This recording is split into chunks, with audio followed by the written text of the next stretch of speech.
اعوذ باللہ من الشیطان الرجیم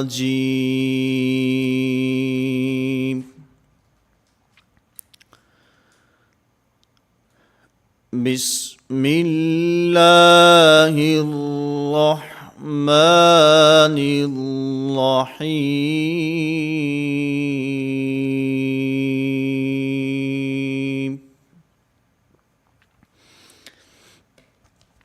نورانی قاعدہ کی تختی نمبر 6۔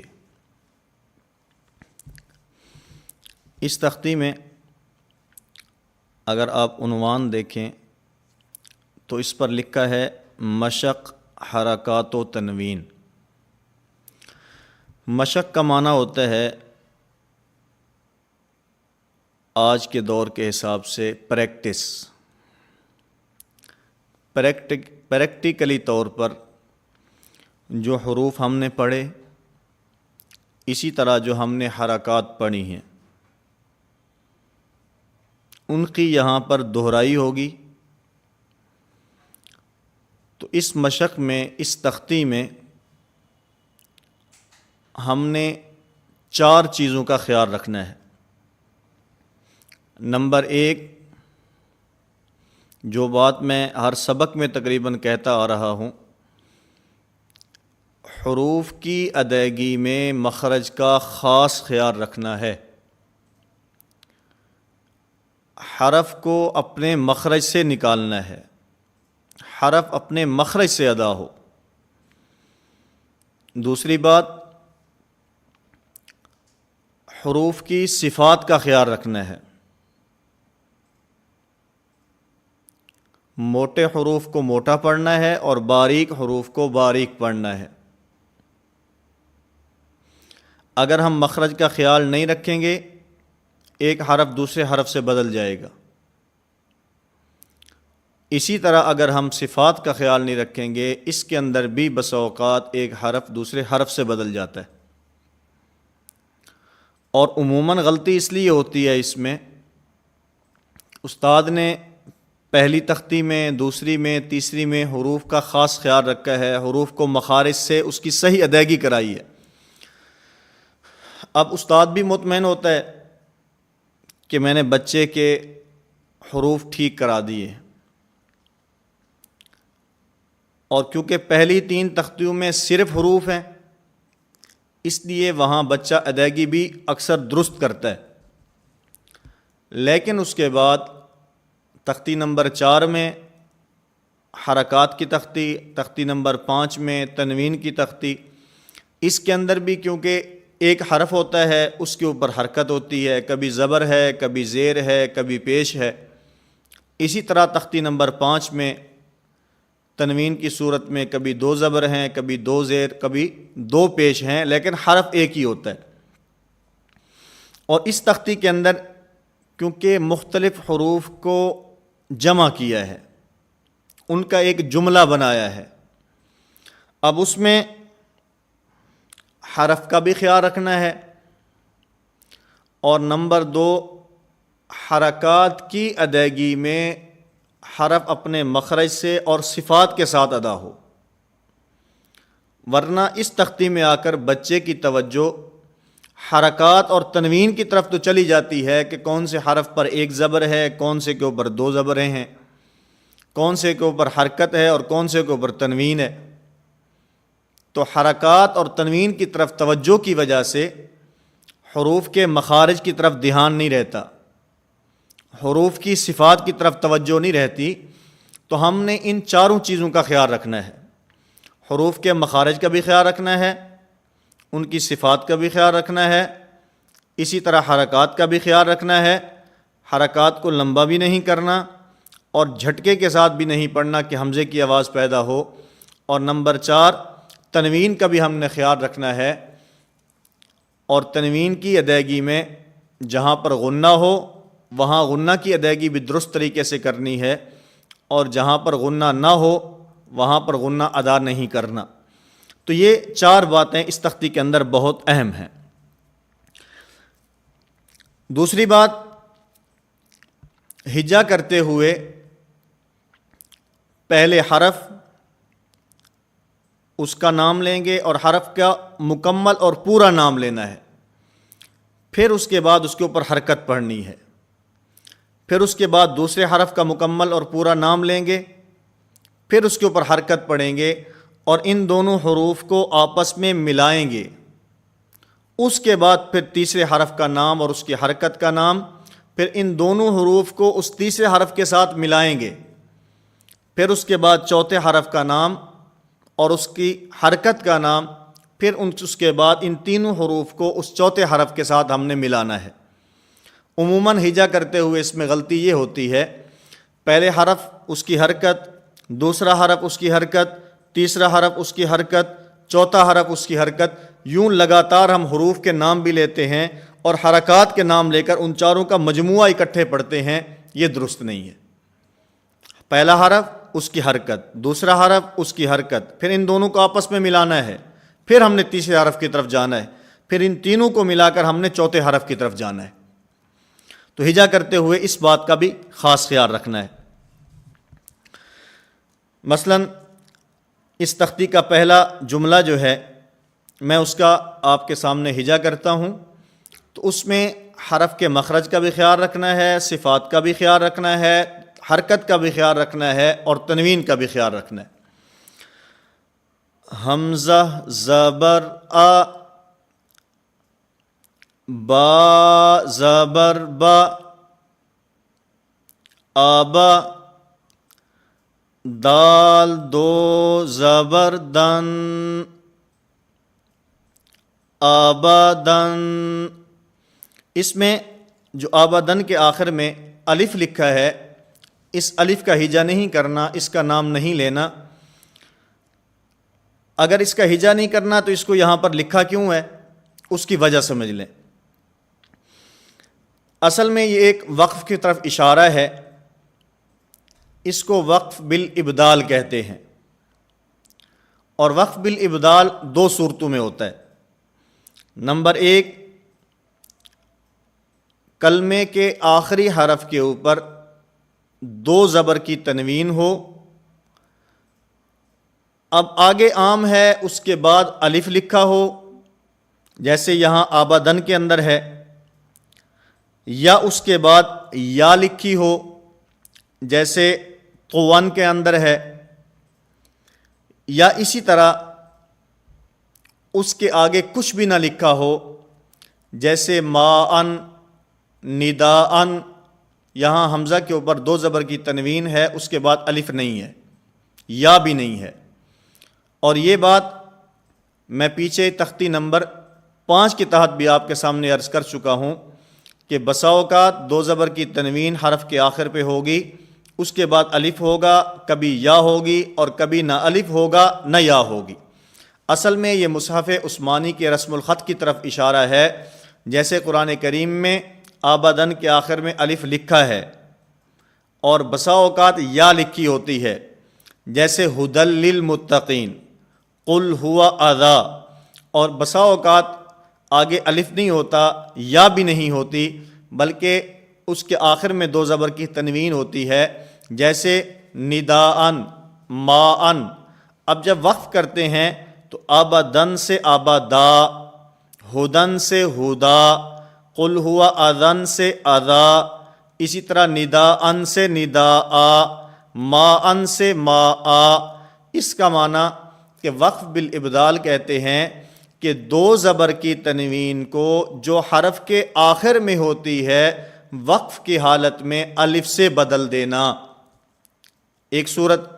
دوسری صورت وقف بالابدال کی، کسی جملے کے آخر میں، کسی کلمہ کے آخر میں آخری حرف وہ گول تا ہو، تائے مدورہ، گول تا، تو وقف کی حالت میں یہ گول تا ہا سے بدل جاتی ہے۔ جیسے ہماری اس تختی کے اندر دوسری لائن کے اندر ایک لفظ ہے، ایک جملہ ہے، بارارہ، بارارہ۔ اب یہاں باراراتن، باراراتن، اصل میں یوں ہے، جب وقف کریں گے تو وقف کی حالت میں بارارہ، یہ گول تا ہا سے بدل جائے گی۔ اسی طرح قرآن کریم میں بہت ساری اس کی مثالیں ہیں۔ القارعۃ ملقارعہ، القارعہ ملقارعہ وما ادراک ملقارعہ، یہ گول تا ہے، تائے مدورہ، اور وقف کی حالت میں یہ ہا سے بدل جاتی ہے، اور اس وقف کو وقف بالابدال کہتے ہیں۔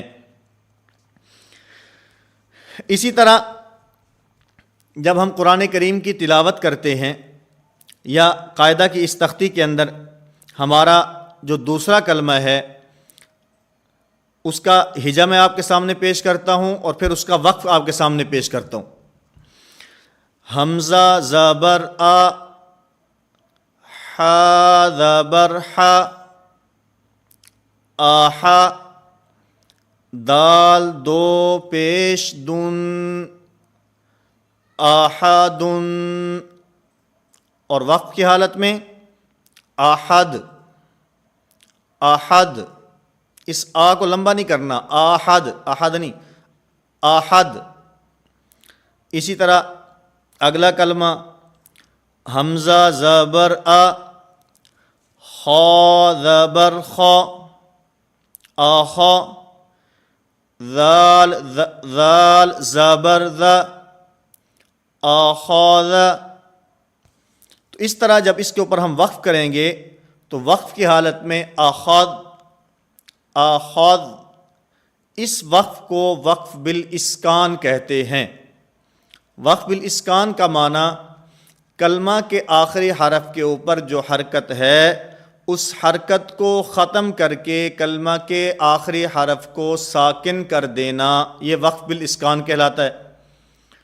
تو ایک آبادن کے اوپر وقف ہے، آبادا، یہ وقف بالابدال کی ایک صورت ہے کہ دو زبر کی تنوین وقف کی حالت میں کلمہ کے آخری حرف کو ساکن کرنے کی صورت میں الف سے بدل جاتی ہے۔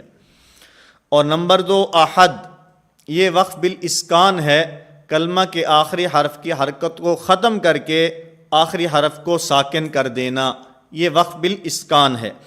اور پھر اس تختی کے اندر آپ نے ایک اور بات کا خیال رکھنا ہے کہ اس کے اندر چونکہ 3 حروف 4 حروف کو آپس میں ملا کر ایک کلمہ بنایا گیا ہے، اب اس کی ادائیگی میں بعض حروف ایسے ہوں گے جو باریک ہیں اور بعض حروف ایسے ہوں گے جو موٹے ہیں، اور کبھی ایسے ہوگا پہلا حرف بھی باریک، آخری حرف بھی باریک، اور درمیان والا حرف پر ہوگا، موٹا ہوگا، اور کبھی ایسا ہوگا پہلا حرف بھی موٹا، آخری حرف بھی موٹا، اور درمیان والا حرف باریک ہوگا۔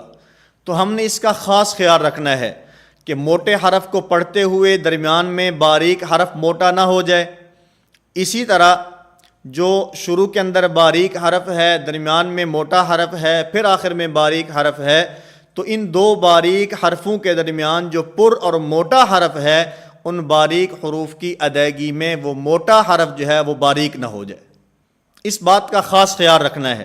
مثال کے طور پر آخاذ، اب آخاذ، حمزہ بھی باریک ہے، ذال بھی باریک ہے، اور درمیان میں خا یہ موٹا ہے، تو ان دونوں کو باریک پڑھنا ہے اور درمیان والے کو موٹا پڑھنا ہے۔ اسی طرح اب آگے چلیں، طابقن، طابقن، اب اس میں قا بھی موٹا ہے، آخر میں قاف بھی موٹا ہے، اور درمیان میں با جو ہے یہ باریک ہے، اور بسا اوقات اس میں غلطی یہ ہوتی ہے طابقن، طابقین، یعنی طا اور قاف کے موٹا پڑھنے کے ساتھ ساتھ ہم با کو بھی پر کر دیتے ہیں، با بھی موٹا پڑھا جاتا ہے، اور بسا اوقات اس میں طا کو موٹا پڑھتے ہیں، اس طا کے موٹاپے کی وجہ سے جب با کی باریکی کی طرف ہم جاتے ہیں تو اس کے اندر ہم مبالغہ کرتے ہوئے امالہ کر دیتے ہیں۔ مثلا ہم پڑھتے ہیں طابقین، طابقین، اب طا کو موٹا کیا جا رہا ہے، با کو باریک کیا جا رہا ہے، اور با کی باریکی میں مبالغہ اتنا ہوا ہے کہ وہ با نہیں رہا بلکہ وہ با بن گیا، با، جیسے میں نے پہلی تختی میں اور اس کے بعد کی اسباق کے اندر میں نے یہ بات کھل کر آپ کے سامنے اور پوری وضاحت اور تفصیل کے ساتھ عرض کی تھی کہ خصوصاً وہ حروف جو باریک ہوتے ہیں ان کے آخر میں الف ہوتا ہے، ان کی ادائیگی میں ہم نے اپنے منہ کو اوپر کی طرف کھولنا ہے، منہ کو نیچے کی طرف نہیں کھولنا۔ اوپر کی طرف کھولیں گے تو حروف کی ادائیگی درست ہوگی، اور اگر نیچے کی طرف کھولیں گے تو اس میں امالہ ہو جائے گا، اس میں الف یا کی طرف اس کا جھکاؤ ہو جائے گا، اور اسی طرح زبر کا جھکاؤ زیر کی طرف ہوگا۔ تو اس لیے امالہ سے بچتے ہوئے ہم نے حروف کی ادائیگی کرنی ہے۔ پھر اس میں ایک بات اور سمجھ لیں، یہ اس قاعدہ کی جو میرے ہاتھ میں ہے، اس کی دوسری لائن اور اس کا پہلا حرف یہ آپ کو نظر آ رہا ہے۔ اس کا جو ہجا ہے، اس کا ہجا کرتے ہوئے حمزہ زبر آ، نون زبر نا، آنا، اس کے آخر میں جو الف لکھا ہے یہ الف نہیں پڑھا جائے گا۔ ہاں البتہ جس وقت اس کلمہ کے اوپر ہم وقف کریں گے تو وقف کی صورت میں یہ نون ساکن نہیں پڑھا جائے گا، بلکہ آخر میں جو الف لکھا ہے یہ الف بھی پڑھا جائے گا۔ ہم اگر اس کے اوپر وقف کریں تو آنا، وقف کی صورت میں الف پڑھا جائے گا، اور اگر ویسے ہم اس کے اوپر وقف نہ کریں تو وقف نہ کرنے کی صورت میں اس کا الف نہیں پڑھا جائے گا۔ اور پھر اس میں ایک لفظ لکھا ہے، یہ آپ دیکھ رہے ہیں پڑا نون۔ اس پڑا نون کا کیا مطلب ہے؟ یہ پڑا نون کھڑا نون کی ضد ہے۔ پڑا نون کھڑا نون کی ضد ہے۔ کیا مطلب؟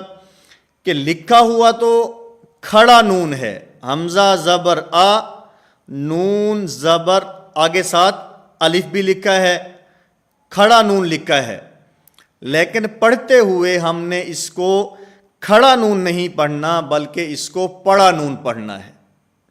ہاں البتہ وقف کی حالت میں، جیسے میں نے عرض کیا کہ وقف کی حالت میں اس آنا کا جو الف ہے یہ پڑھا جاتا ہے۔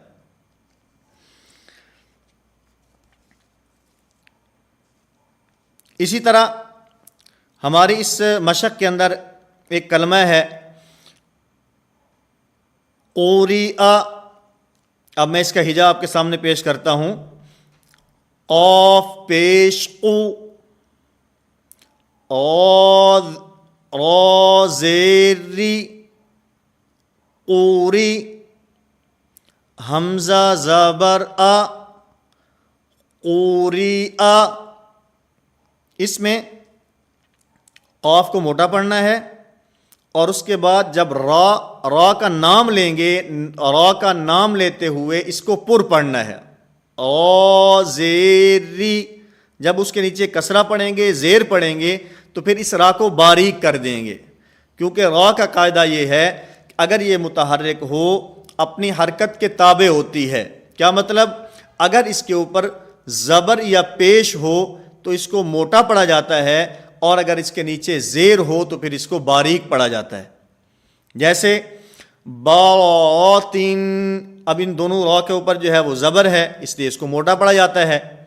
اور یہاں سرور، سرور، سین باریک، اس کے بعد را کے اوپر کیونکہ پیش ہے، اور آگے بھی را کے اوپر دو پیش جو ہے وہ تنوین ہے، دو پیش والی، تو اس لیے ان دو را جو ہیں ان کو پر پڑھا جاتا ہے۔ اور یہاں قوریٰ، اس را کو باریک پڑھا جا رہا ہے۔ تو اس کی وجہ میں نے آپ کے سامنے عرض کی کہ را کے اوپر زبر یا پیش ہو تو پھر اس کو پر پڑھا جاتا ہے، موٹا پڑھا جاتا ہے، اور اگر اس کے نیچے زیر ہو تو پھر اس کو باریک پڑھا جاتا ہے۔ اور جب اس کے اوپر وقف کریں گے تو کیونکہ وقف بالاسکان ہے، آخری حرف کو ہم نے ساکن کرنا ہے، تو یہ وقف کی حالت میں قوری، قوری، قاف کو موٹا، را کو باریک، اور آخر کے اندر حمزے کو ساکن کر دینا ہے۔ اور یہاں قوریٰ کے اوپر جو حمزہ ہے یہ حمزہ بشکل یا ہے۔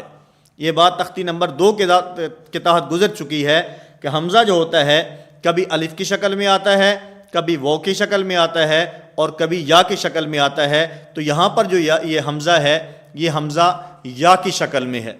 تو ہم نے کل کے سبق میں آنے تک کم از کم ایک مرتبہ اس تختی کی مشق کرنی ہے، اور مشق کرتے ہوئے ہم نے ان باتوں کا خاص خیال رکھنا ہے کہ اس کے اندر مخارج کا بھی خیال رکھیں، اس کے اندر صفات کا بھی خیال رکھیں، اس کے اندر حرکات کا بھی خیال رکھیں، اور اسی طرح اس کے اندر تنوین کا بھی خیال رکھیں۔ ان چاروں باتوں کا خیال رکھتے ہوئے ہم نے اس تختی کی مشق کرنی ہے۔